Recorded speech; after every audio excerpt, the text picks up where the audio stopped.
UNDP extends materials to the Electoral Commission ahead of the December elections. Tanzania's government issues 3-month ultimatum to ban plastic bags. And the Gambia government approved allowance increment for senior medical workers. Well, these and more stories are on your way in this edition of The World Today.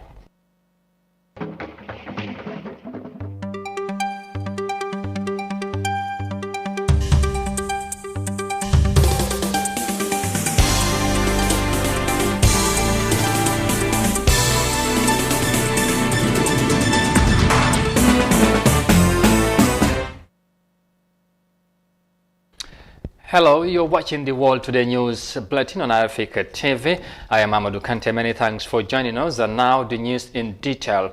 Now, the United Nations Development Programme, UNDP, under the Election Project 2020-2022, on Friday handed over furniture and ICT materials to the Independent Electoral Commission. The objective of the project is centered on a promise that is technically capable, transparent and inclusive to conduct a credible election, the CISA reports. The support is expected to boost the preparations of the Independent Electoral Commission ahead of the highly anticipated 2021 December presidential election. The materials presented to the Electoral Commission include office furniture and ICT equipment, which include 14 laptops, 14 printers, 14 internet routers, and 21 chairs to the Independent Electoral Commission. The UNDP is also refurbishing 4 IEC regional offices across the country. Speaking at the handing over ceremony, the IEC chairman Aliu Momorin-Njai expressed his delight for receiving support from UNDP. Mr. Njai thanked the government for his drive to open the political space and supporting the commission to deliver its mandate, saying IEC is committed to deliver free and fair elections to Gambians at all times. As the mission of the commission is to provide the Gambian people with an independent and efficient electoral process that is based on fairness, transparency, and trust, and supported by competent staff for the democratic conduct of all public elections and the veranda. The UNDP's country representative, Aissata Dey, said their quest to support elections in Africa is grounded on a desire to build democratic institutions and improve electoral processes to meet the citizens' aspirations for democratic governance and advancing human development. She urged the citizens, especially women, to participate in the voter registration process.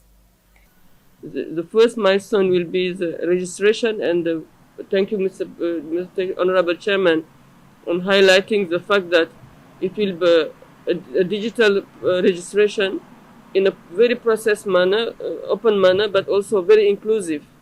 Everybody will access its ID card, its voter registration card, based on the criteria defined, and we appeal to the population to really, especially women, to go and register, because women's representation is still low in the Gambia compared to many countries, and you make your voice heard only when you participate in these processes, in an important process like this. In Africa, the UNDP electoral assistance to member countries also include civil society organizations and democratic institutions. As a result, the electoral cycle approach has been developed and adopted to ensure support during and after election phases of the electoral process. For iAfrica News, I am Desise. Gambia's Independent Electoral Commission received support from the UNDP. And from the report by Ndesise, next to Zimbabwe, because in a bid to address the long-standing cash shortages in the country's reserves bank is set to print new additional banknotes to ease high demands. The move, according to authorities, is expected to boost the economy and improve the stock of physical notes in circulation. However, experts warn that the release of new notes could trigger inflation again. Here are more details of that in this report. The Reserve Bank of Zimbabwe will print a new $50 note, the second time it has launched higher denominations of its currency in less than a year, following the release of $10 and $20 notes in May and June 2020, respectively. The move is aimed at addressing long-running cash shortages and increasing the stock of physical notes in circulation. Internationally, there is an acceptable balance between cash and the money supply in the economy. So that balance is normally between 10 to 15%.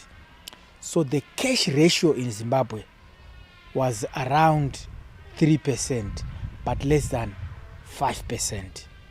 And Reserve Bank has indicated that it was going to restore the cash balance to about 10%.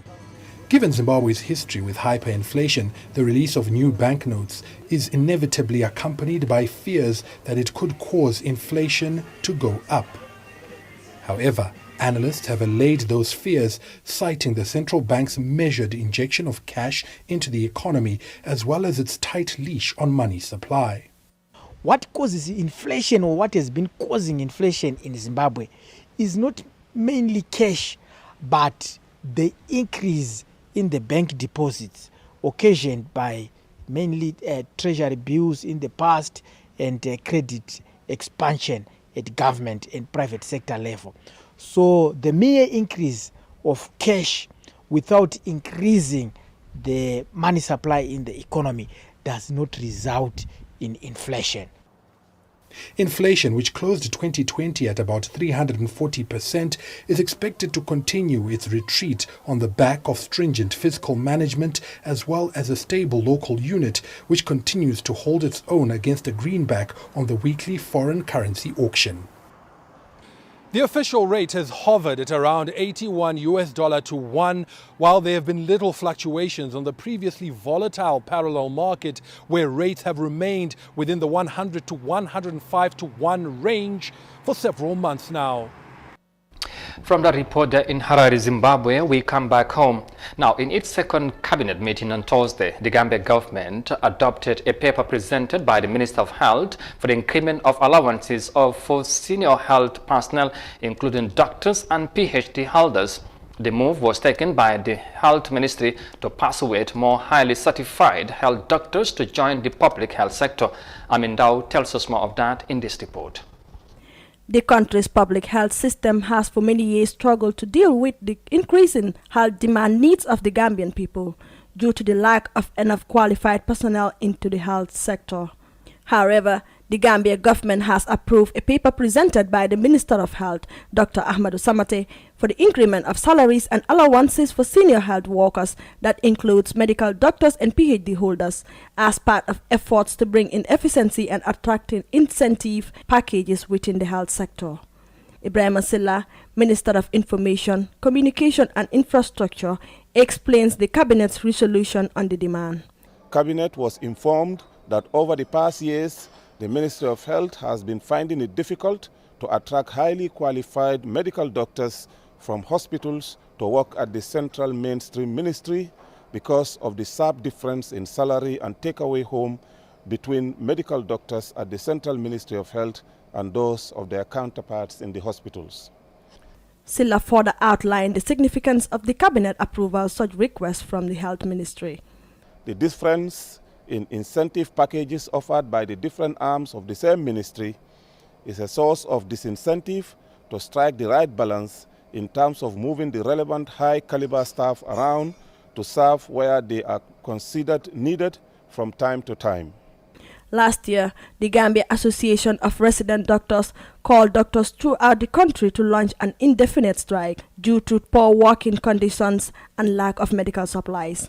Citizens have been complaining for lack of proper medical attention in hospitals. Thus, there is a need for the government to invest more in the healthcare system. Reporting for iAfrica News, I am Amin Dao. Senior medical staff to receive increased allowances as approved by the Gambia government. Next to Tanzania now, because the Tanzanian government has reiterated its commitment to suspend the sale of plastic bags in the country and has issued 3 months ultimatum for dealers to cease plastic business in the market. There is an increase of plastic production in this African state is causing damages to the environment, authorities say. Let's have more details of that in this report. They started as a tool for convenience, But plastic bags have turned into an environmental nightmare.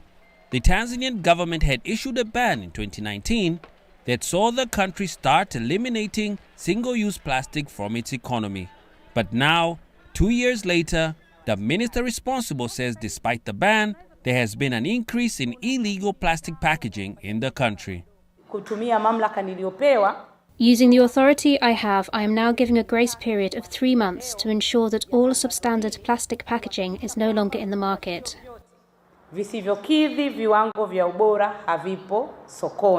The plastic bags such as plastic packaging, which the National Bureau of Standards disqualified for not meeting state requirements, are being reproduced in different volumes, sizes and styles.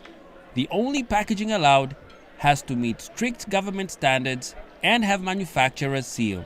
The government says this recent rise in plastic bag production is dangerous for the environment. The plastic waste is now everywhere, in our streets, our villages, in our markets, hence reducing the progress we had made in fighting plastic waste. Manufacturing and distributing illegal plastic bags in Tanzania can lead to a 2-year prison sentence or a fine of up to $400,000. Anyone found carrying a bag can be subjected to a fine of $13.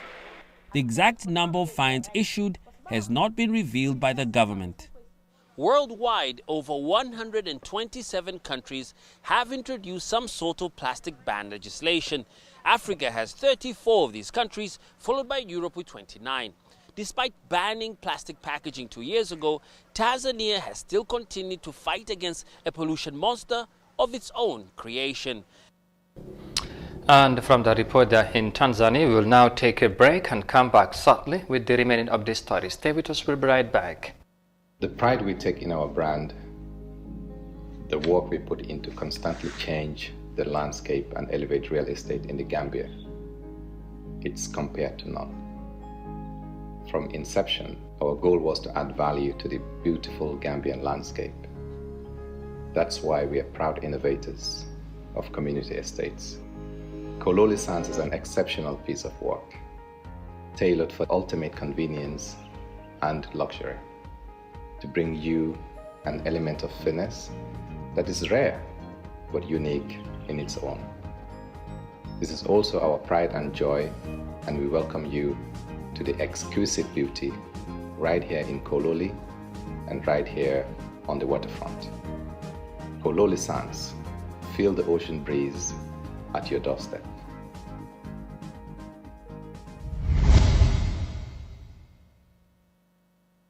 Welcome back, and you are watching the World Today News Bulletin on Africa TV. And now to the rest of the stories. Now, a compound in Walingara on Friday morning lost their belongings in a fire outbreak that left 4 houses burned to ashes. 4 houses burned to ashes. Now, this is the second time the compound is hit by a fire blaze, according to some of the affected families, and the cause of the fire is yet to be established. Fatmata Kasim has more details of that in this report. Fire outbreaks have become rampant in the Gambia, and the government has done little to avert these disasters. Recently, mysterious fire struck a fuel station in Westfield and the Bakotedam side. Birkama Market was also burned in an inferno a few months ago, and the victims are yet to receive compensation from the government. Suleiman Bah, a victim of this fire outbreak, said the fire is a strange one, as none could say how it started. No one can tell you how the fire started. I just walked up to the fire. I don't even know if it was caused by current or whatever. It is like someone took fuel and poured it. We were able to save nothing. Everything caught fire. Even the clothes I am wearing was borrowed to me by neighbors. Adama Mahanero explained how the scene happened and what they did before the arrival of the fire service. This fire came from my neighbor's house. I was even sleeping and he came to my house and told me there is a fire in his house. Then I took my phone and called the police and the fire service, and I called the neighbors also to come and help us. But before the fire service came, the whole house were already on fire. There was no gas in the house. In fact, we don't know the cause of this fire. Anything in this life is in the hands of Allah. We will thank the neighbors for their support. One of the victims, who is on a visit for treatment, said the fire caused her to lose all her clothes and the money for her treatment.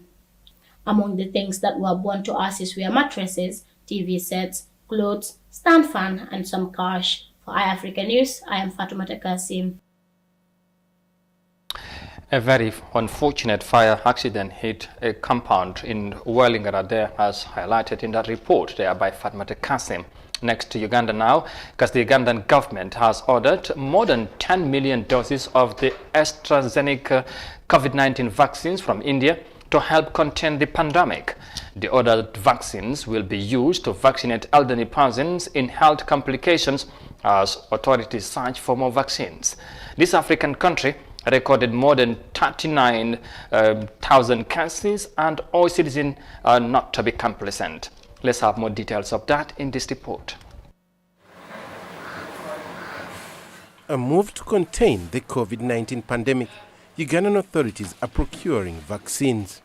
The Ministry of Health, working together with the national medical stores, has placed an order for 18 million doses of AstraZeneca vaccine from the Serum Institute of India, which will be used to vaccinate persons from the age of 50 years and above. It will cost the Ugandan government $17 to vaccinate every person eligible for the treatment. The country is also due to receive another 3.5 million doses via the COVAX program, which was set up by the World Health Organization to help poor and middle-income countries access the coronavirus vaccine.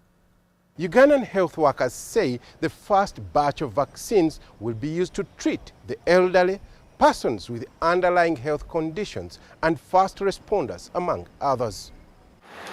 Unlike its East African neighbors, Uganda has been spared the worst of the virus. The country has so far recorded over 39,000 cases and more than 300 deaths, a figure much lower than Kenya, which has recorded over 100,000 cases. Ugandan scientists attribute the progress to increased testing capabilities, contact tracing, and treatment of those found positive. We had all the facilities to look after our cases. That's why we registered significant improvement. That's why the country has been high rank among the 10 globally, because we suppressed the transmission of COVID-19 by the end of August. But this success could be short-lived as the country continues to register a spike in cases. If we don't change our mindsets, we don't really reflect and follow the standard operating procedures, we shall not be far from what we've seen from other parts of the country. So the worst case scenario is yet to come. That's why I'm here, that's why you are there. We don't want Uganda to reach to such a situation. We want to prevent people from dying. And as they wait for the vaccines to arrive in the country, the government is urging the locals to wash their hands frequently with soap, wear masks, and practice social distancing. With these health precautions, local authorities hope to curb the spread of the virus.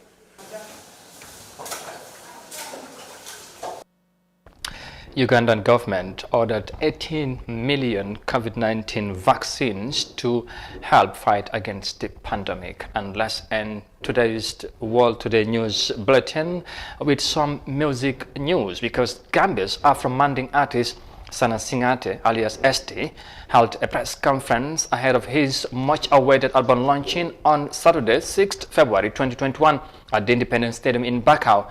The album, Dindi Mansa, which has 7 tracks, will be his 5th album and is expected to be released on the day of the event. Fatoumata Kasim again with the report.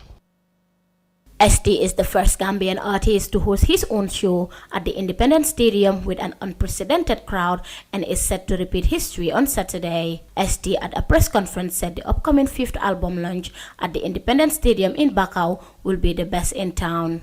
He said each song on the album will be a masterpiece. ST said Dinding Mansa album is based on a lifetime experience. You know, like everybody knows the ST performance, you know, but this is going to be the performance of performances. Like this is the album of the albums. You know, like come to Nyatanyam in Dindimansa I are beautiful, you know.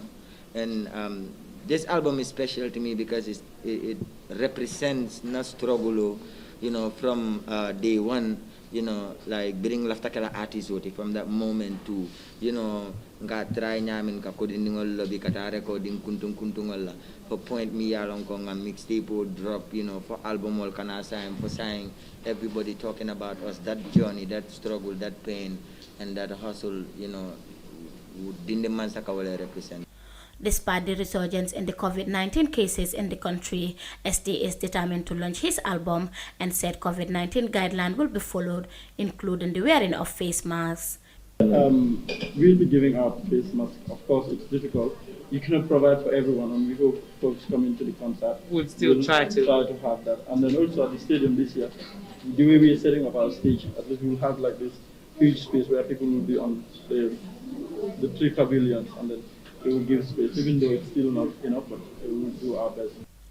He said his songs are not just meant to entertain, but also to educate the audience. ST added that he has dedicated his show to Gambians, saying that the level of Gambian music has prevailed due to the effort made by Gambian artists.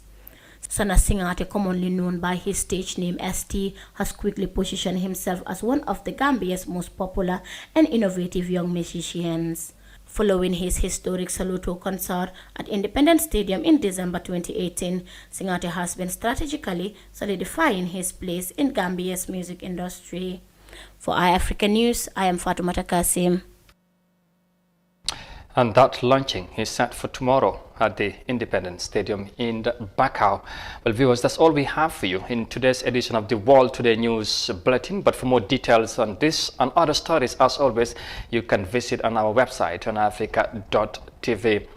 Mariama Cham would be here at 19:30 GMT or 7:30 local time for the Gambia 24 News Bulletin. But for now, though, many thanks for the privilege of your company. Thanks for watching. Stay safe and bye for now.